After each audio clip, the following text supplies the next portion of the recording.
Hello दोस्तों, स्वागत है आप सभी लोगों का हमारे यूट्यूब चैनल में। इसका नाम है एवन सर और मैं आज आप लोगों को बायोलॉजी के लॉन्ग क्वेश्चन बताने वाला हूं। और लॉन्ग क्वेश्चन वो बताने वाला हूं जो आप लोगों के 3 मार्च वाले दिन आप लोगों के पेपर में पूछे जाएंगे। और आप लोगों को बता दें, अगर आप लोग एग्जाम की प्रिपरेशन करना चाहते हैं वो भी बहुत अच्छे तरीके से, तो जो मैं आप लोगों को तरीका बता रहा हूँ, एग्ज़ाम के अंदर यही वाले क्वेश्चन आपके पेपर में आएंगे और यही वाले क्वेश्चन रिपीट होंगे। तो इसलिए आप इन प्रश्नों को जल्दी से जल्दी याद करना। बस आपको करना क्या है, एक छोटा सा काम करना है। वो छोटा सा काम ये है कि डेली आज 1 तारीख है, आज से डेली 2 प्रश्न या फिर 3 प्रश्न, ठीक है, 2 से 3 प्रश्न आप लोगों को डेली यहाँ से याद करने हैं। और ये टारगेट बनाना है कि जब तक 2-3 प्रश्न याद नहीं हो जाएंगे तब तक आप लोगों को कुछ भी काम नहीं करना, ठीक है। तो कौन कौन से वो प्रश्न है जो आपके 3 मार्च वाले दिन आएंगे और आगे वाले समय में जैसे 26 में 27 में जो भी पेपर होंगे उनमें भी यही क्वेश्चन जो है वो रिपीट होंगे, क्योंकि बोर्ड एग्जाम में क्वेश्चंस रिपीट होते हैं। आइए, सबसे पहला क्वेश्चन है, जैव विविधता से क्या समझते हैं। तो देखो, हमारी जो पूरी पृथ्वी है, इस पूरी पृथ्वी पर बहुत सारे जीवधारी पाए जाते हैं, बहुत सारे प्लांट्स हैं, बहुत सारे एनिमल्स हैं, बहुत सारे सूक्ष्म जीव माइक्रो ऑर्गेनिज्म पाए जाते हैं।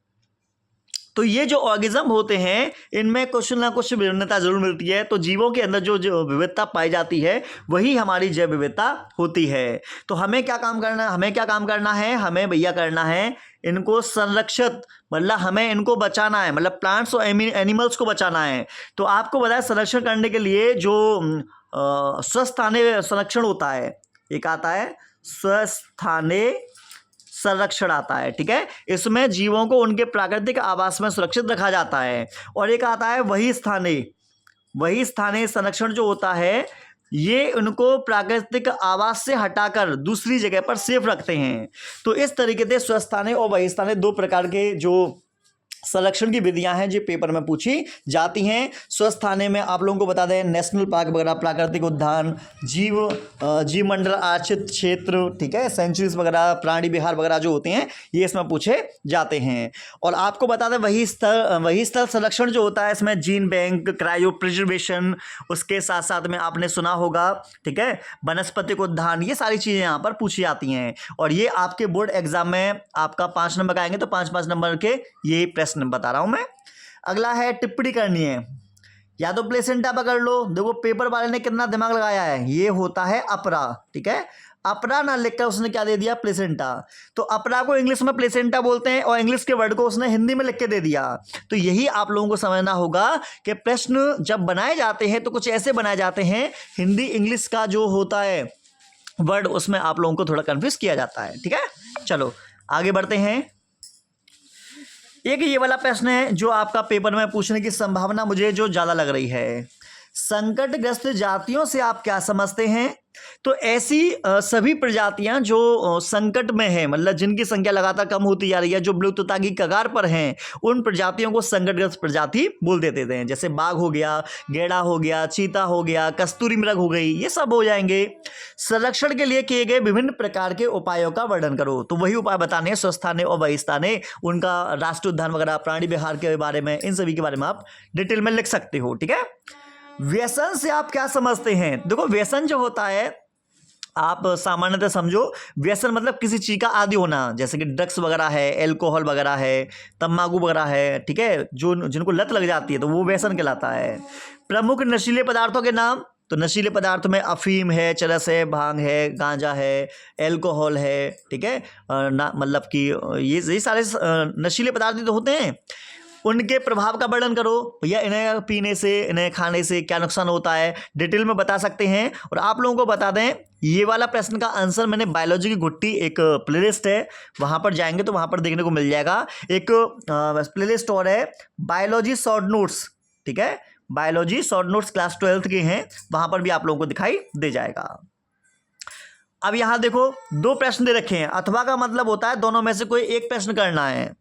पुनर्संयोजी डीएनए तकनीक से आप क्या समझते हैं, चिकित्सा में इसके उपयोग का वर्णन करो। तो आपको बता दें, ऐसा कोई डीएनए जिसमें 2 डीएनए, जैसे कि एक डीएनए ये है, ठीक है, और एक दूसरा बाहरी डीएनए ये है, है ना, इन दोनों डीएनए को मिलाकर यहाँ पर एक नया डीएनए बना दिया तो उसे बोलेंगे पुनर्योगस डीएनए या रिकॉम्बिनेंट डीएनए। ऐसा डीएनए जिसमें दो डीएनए को मिलाकर तैयार किया जाता है, वही है हमारा।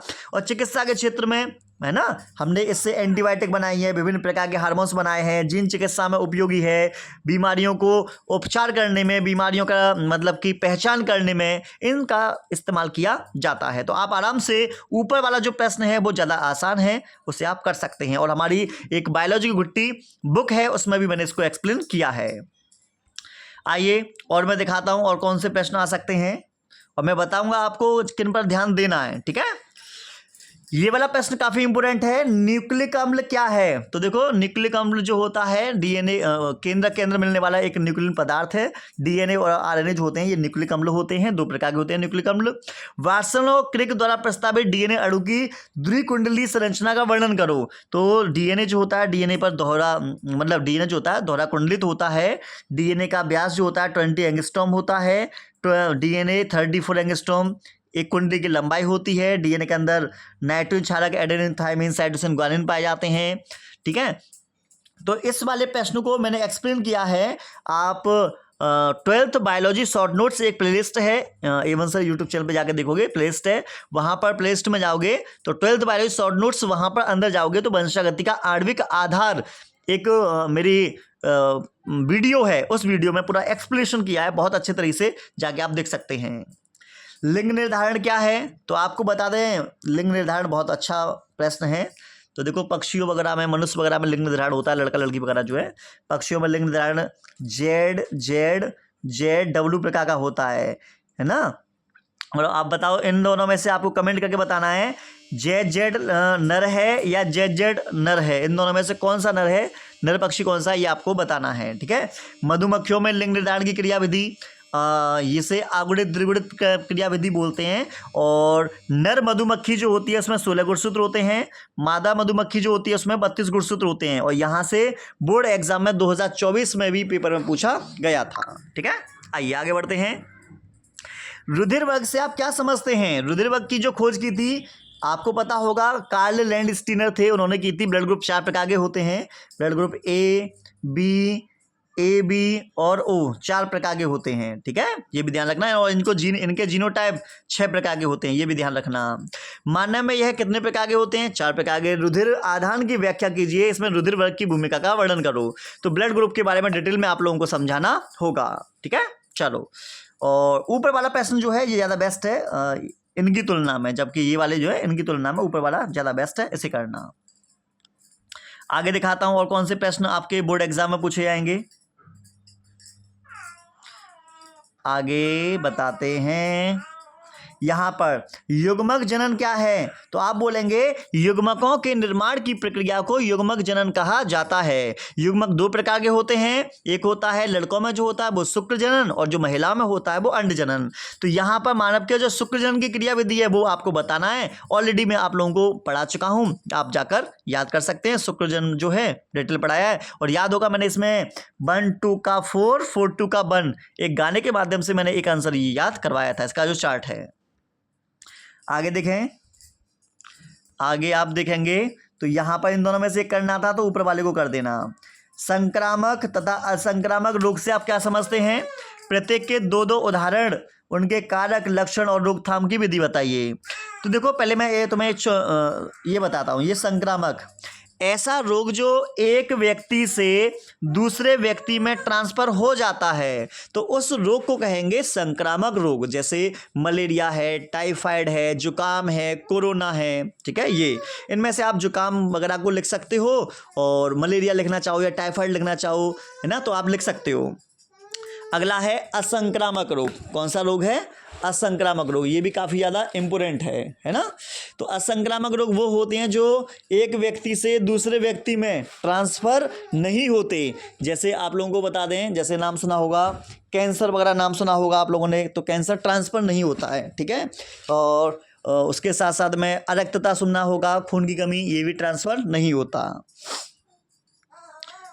चलो आगे देखते हैं। अगर आप लोगों को इन दोनों में से मतलब टिप्पणी करनी हो, तो या तो आप स्वतंत्र अभिवन का नियम टिप्पणी करना और स्थानांतरण, ठीक है, ये करना, ये अच्छे हैं। और ऑलरेडी ये वाले मैं आप लोगों को पढ़ा भी चुका हूँ। अगर अथवा करके दे रखा है इनमें से तुम्हें टिप्पणी करनी हो, जैविक खाद तो बहुत इंपॉर्टेंट है, ठीक है। और ये हाथी पाँव जो होता है बूचेरेरिया ब्रैंकोफ्टी से होता है, और एक मच्छर होता है उसको बोलते हैं क्यूलेक्स मच्छर। क्यूलेक्स मच्छर के काटने से बीमारी होती है। इसमें पैर जो होता है हाथी ऐसा होता है, इसलिए हाथी पाँव इसको हम बोल देते हैं, ठीक है ना। तो बूचेरेरिया ब्रैंकोफ्टी भी याद रखना। जैविक खाद में आपको बता दें नाइट्रोबैक्टर्स, नीले हरे शैवाल वगैरह है ना, हरी खाद वगैरह ये सारे आ जाते हैं इसमें।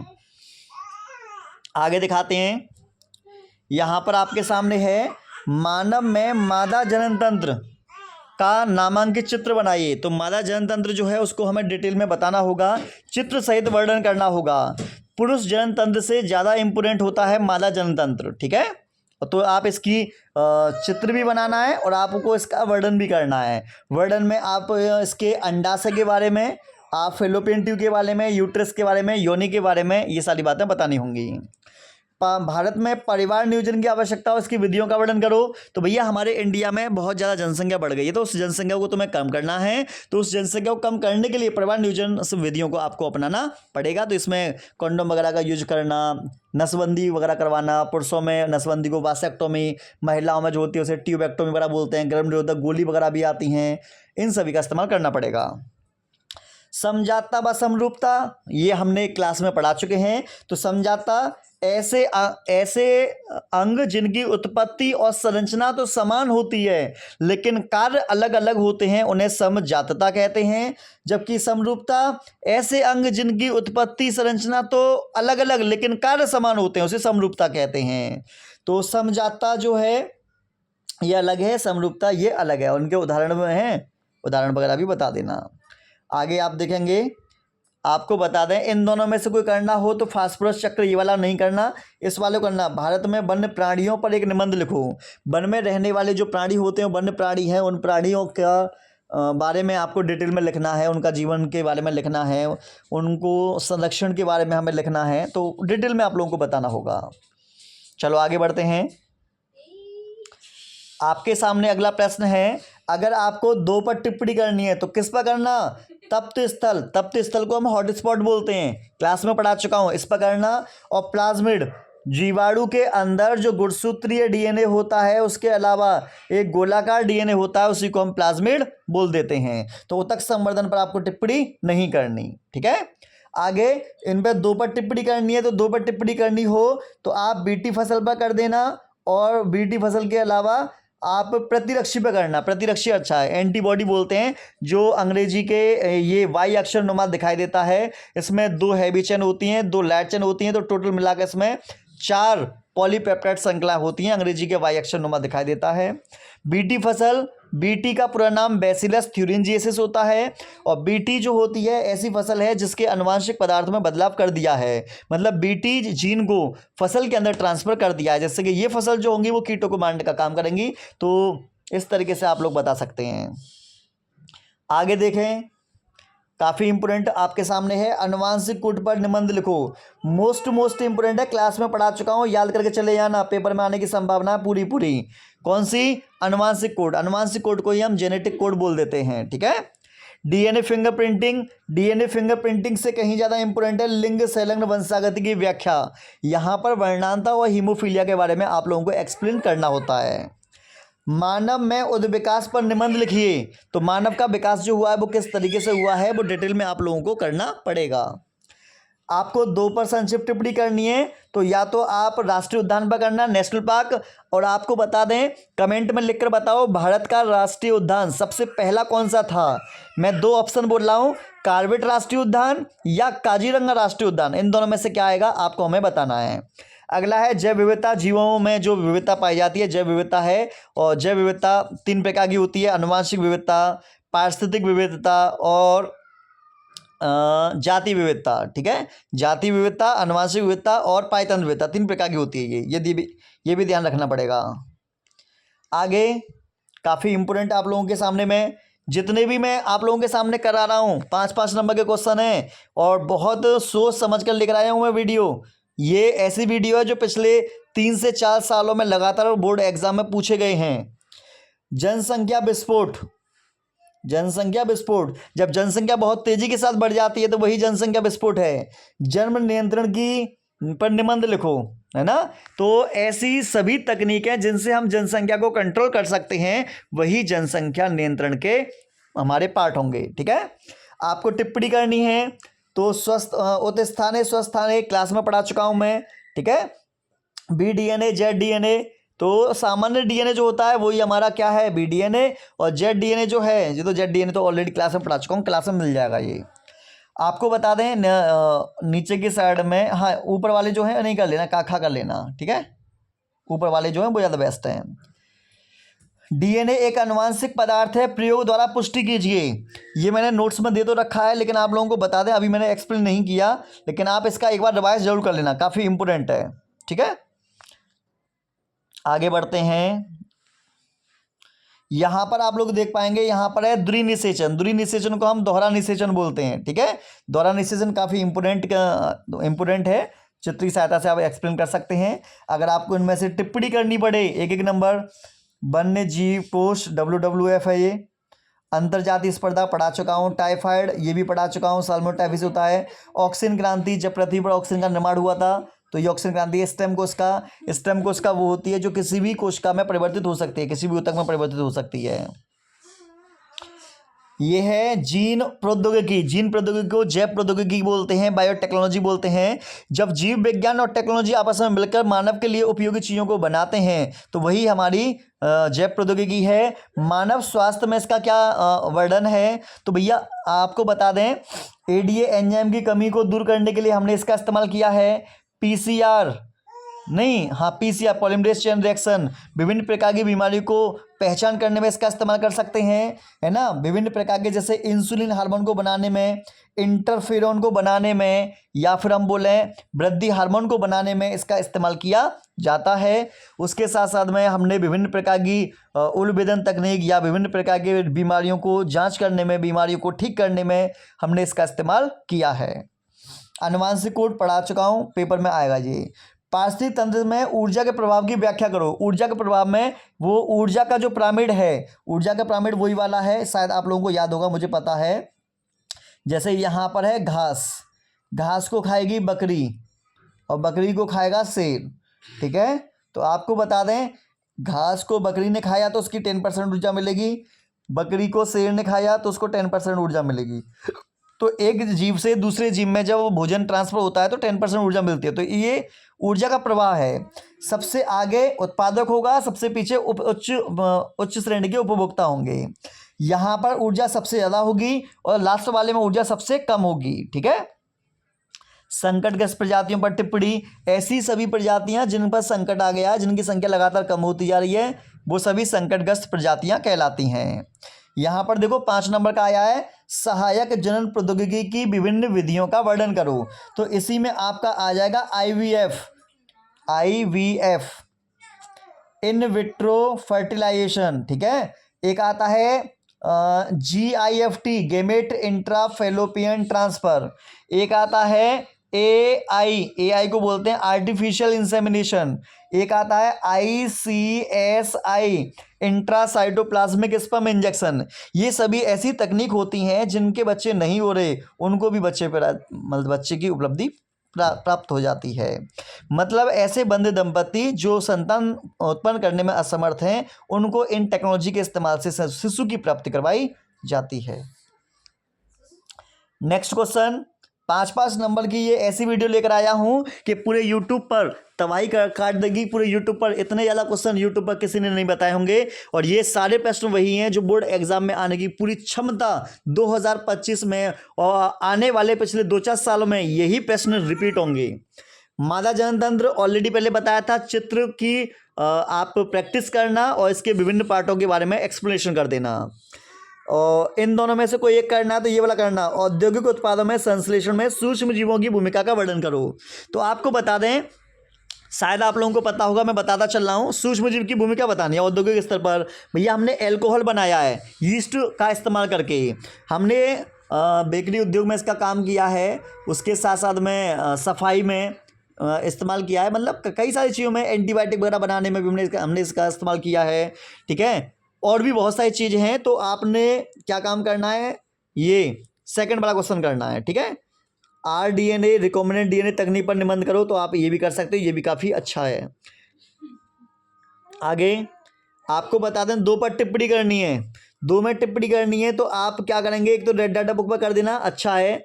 IUCN द्वारा प्रकाशित की जाती है, ये एक संस्था का नाम है जो लाल आंकड़े की पुस्तक होती है, IUCN द्वारा प्रकाशित की जाती है। और इस पुस्तक में संकटग्रस्त जीवधारियों के बारे में जानकारी मिलती है जिनकी संख्या लगातार कम होती जा रही है। और इसके अलावा या तो प्लेसेंटा अपरा के बारे में भी बता सकते हो, या अनिषेक जनन, असंग जनन, ये पहले चैप्टर के हैं, आराम से बता सकते हो। जब बिना निषेचन के जीवों का निर्माण हो जाता है तो उसे अनिषेक जनन कहा जाता है। टर्की पक्षियों में, नर मधुमक्खियों में ऐसा देखने को मिल जाता है।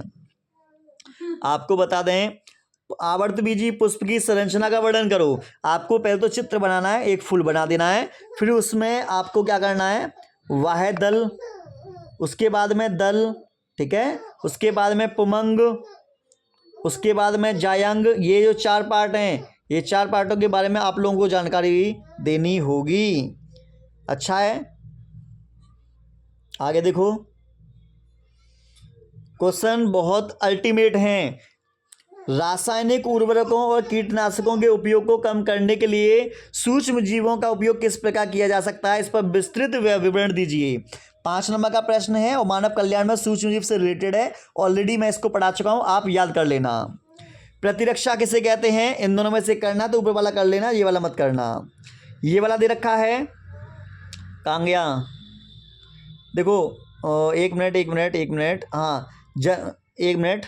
जन्मजात प्रतिरक्षा और उपार्जित प्रतिरक्षा, ये भी मैंने पढ़ाया है। सक्रिय और निष्क्रिय प्रतिरक्षा, ये भी मैंने क्लास में समझाया है, तो इसे भी आप कर सकते हो। बढ़िया प्रश्न है, कोई दिक्कत वाली बात नहीं है। आप देखिए यहाँ पर फिर से आपके सामने फलों बीजों के महत्व, तो ये वाला मत करना। आप लोगों के सामने आए तो मानव जनतंत्र का स्वच्छ नामांकित चित्र बनाना, 2 अंगों के कार्य बता देना, एक तो अंडाशय का बता देना, एक फिलोफेनल का बता देना।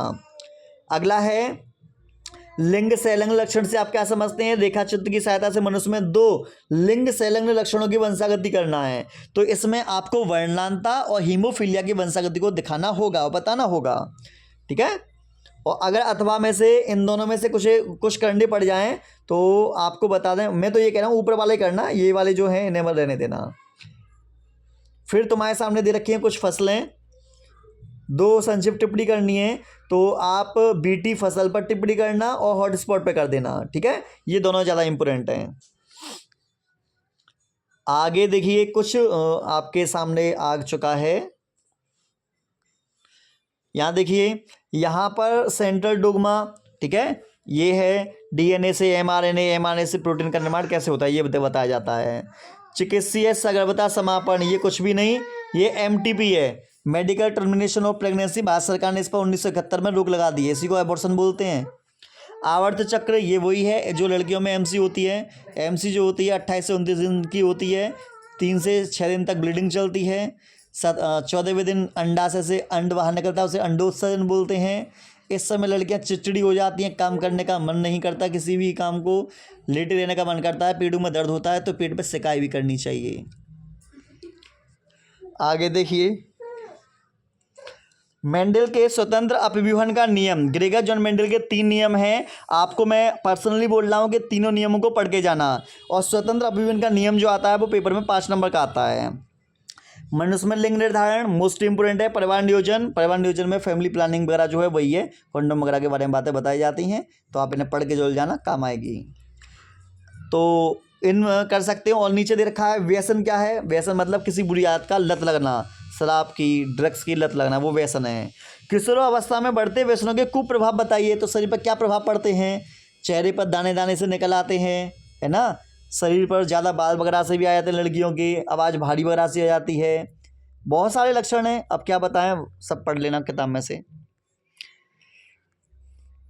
आगे देखिए, यहाँ पर मोस्ट इम्पोर्टेंट है ये चीज़, देखिए क्या क्या चीज़ रिपीट हो रही हैं। BT बैसिलस थ्यूरिंजिएसिस, BT इंपोर्टेंट है, इसे कर लेना। और इसके अलावा BT के अलावा आप जीन थेरेपी, जीन चिकित्सा कर लेना। 1990 में 4 वर्ष की लड़की में ADA एंजाइम की कमी को पूरा करने के लिए जीन चिकित्सा का पहला प्रयोग सबसे पहले किया गया था। उत्परिवर्तन की जगह पर आपको क्या करना है, ये कर लेना, एक तो स्तन ग्रंथि कर लेना। स्तन ग्रंथि के बारे में तो सब लोग जानते हैं, महिलाएं जो होती हैं इसी स्तन ग्रंथि से अपने बच्चों को दूध पिलाती हैं। एकल कोश का प्रोटीन, ये एकल कोश का प्रोटीन सिंगल सेल प्रोटीन होती है, और जैसे स्पाइरुलिना वगैरह जिसमें 1 ग्राम स्पाइरुलिना के अंदर 1 किलोग्राम एनर्जी होती है, तो इसलिए इनके बारे में आप बता सकते हैं, बहुत अच्छा है। जैव विविधता, तो आप लोग देख रहे होंगे जैव विविधता बोर्ड एग्जाम में बार बार रिपीट हो रही है, जैव विविधता को पढ़ के जरूर जाना, ठीक है। यहाँ पर एड्स के बारे में, एड्स क्या है, एड्स वायरस से होने वाली बीमारी, HIV वायरस से। रोग के लक्षण, इसमें कमजोरी आ जाती है, रात में पसीना आती है, घबराहट हो जाती है, शरीर कमज़ोर हो जाता है, बुखार वगैरह है, सर्दी खांसी लगी रहती है, फंगस लग जाता है, मुंह में छाले वगैरह हो जाते हैं, ठीक है। कारक, कारक तो HIV है ही है। फैलाव, ये संक्रमित व्यक्ति के साथ लैंगिक संबंध बनाने से फैलता है, माता से बच्चे में हो जाता है, संक्रमित सुई लगवाने से हो जाता है, ठीक है। ड्रग्स के आदि व्यक्ति जो सुई लगाते हैं उनसे भी हो जाता है, तो इसके कई सारे होते हैं।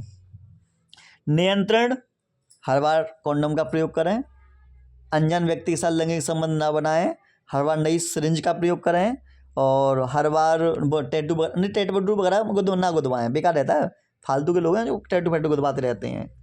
और उसके साथ साथ में आपको अगर कोई यौन चिकित्सा वगैरह यौन प्रॉब्लम है तो डॉक्टर हाशमी दवाखाना, डॉक्टर अलवी दवाखाना, डॉक्टर रूप किशोर राठी जैसे यौन चिकित्सक को आप ज़रूर दिखाएं। चलिए आगे बढ़ते हैं,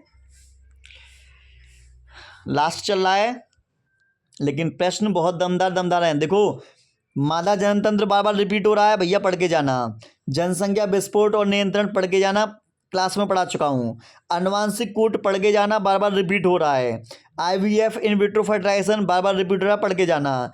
जैव विविधता बार बार रिपीट हो रहा है, पढ़ के जाना। ये ऐसे प्रश्न हैं जो बार बार रिपीट हो रहे हैं, और मैं कितनी बार समझाऊँ आप लोगों को, ठीक है, कितनी बार समझाऊँ बताओ।